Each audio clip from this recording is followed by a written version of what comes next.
Hi guys! Ito yung mga fresh blue crabs na bagong bili po sa Doha Fish Market.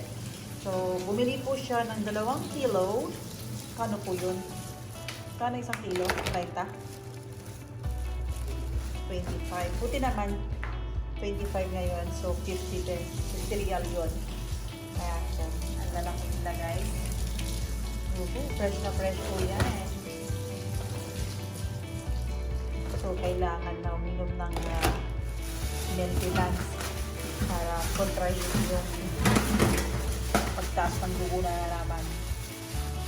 Sa 2 kilo, parang kukunti lang siya. Pero mabigat siya, in fairness.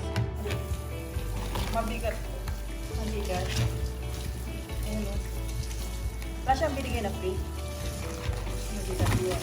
Ayun, lumagalaw pa siya. So, ang luto niyan guys is steam. Steam na blue crab. Ayan.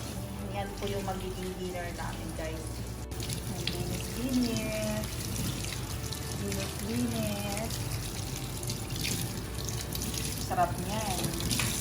Perfect for sausawan na suka, sili, asin, at paminta. Bawang yun. Sarap ang may bawang.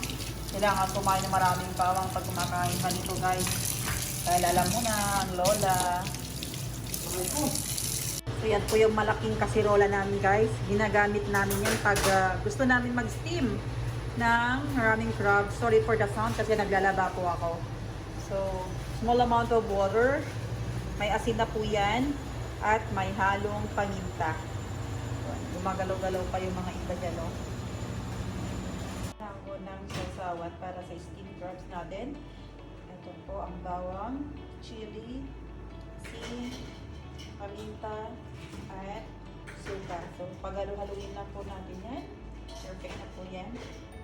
Sasawan natin, guys.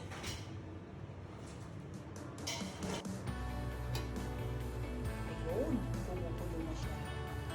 So, kailangan natin mag-antay siguro 20 minutes, something like that, para make sure na talaga naluto po yung meat.